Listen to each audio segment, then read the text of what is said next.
বানাচ্ছি, তার জন্য আমি মাছে আগে হলুদটা মাখিয়ে নেব। মাছে হলুদটা মাখিয়ে নিলাম।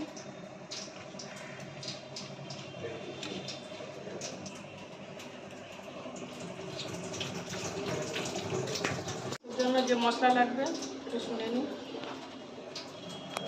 আদা বাটা, জিরে বাটা, টমেটো কুচি, একটু হালকা পেঁয়াজ বাটা আর লঙ্কা কুচি আর হলুদ গুঁড়ো আর নুন। ঠিক আছে, সবজি আমি কি সবজি দিচ্ছি শুনে নিই। পটল, পেঁপে, বেগুন, আলু দিয়ে ঝোল বানাবো, সব রকম সবজি দিয়ে ঝোল। গ্যাসটা জেলে নিলাম।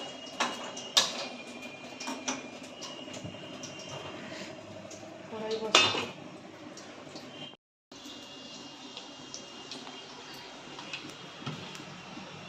গরম হয়ে গেছে, কড়াইতে এবারে মাছটা দিয়ে দেবো। শোনা যাচ্ছে? তেল গরম হয়ে গেছে, এবার মাছ দিয়ে দিলাম।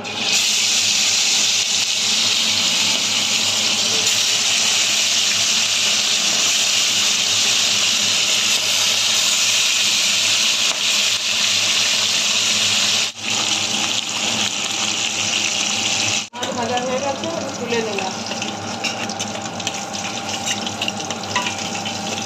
এটা ভেজে নেবো।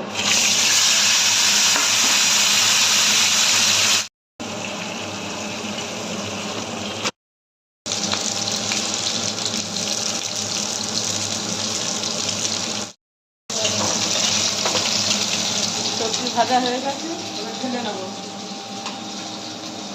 ঢেলে দিলাম।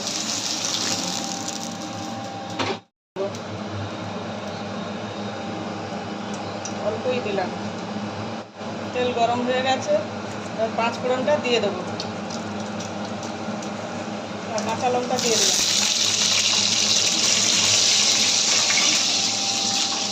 টমেটো কুচি দিয়ে দিলাম।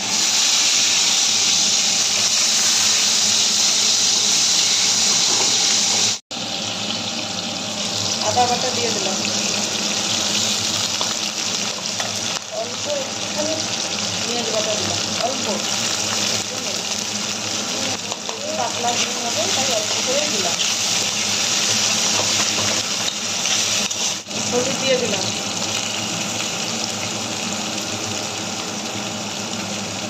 অল্প করে জল দিলাম, মশলা বসে যাচ্ছে তাই জলটা দিয়ে দিলাম।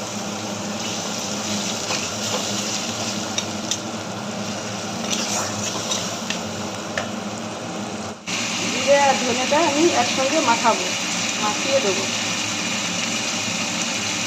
2 চামচ দিলাম। হালকা জল দিয়ে মাখাবো। মাখিয়ে দিলে ভালো, গুঁড়ো দিলে পুড়ে যায়, তাই একটু জল দিয়ে মাখিয়ে দিলাম।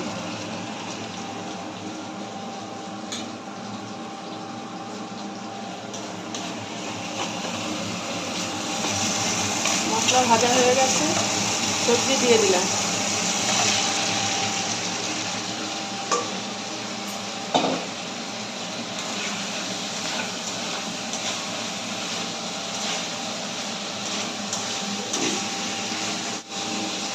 সবজির উপরে আমি ধনে জিরেটা দিয়ে দেবো।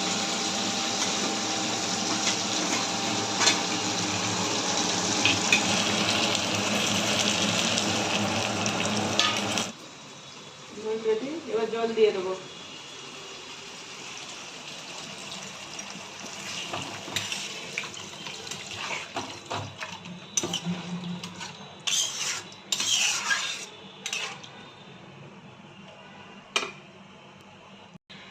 নুনটা দিয়ে দিলাম। মাছটা দিয়ে দিলাম।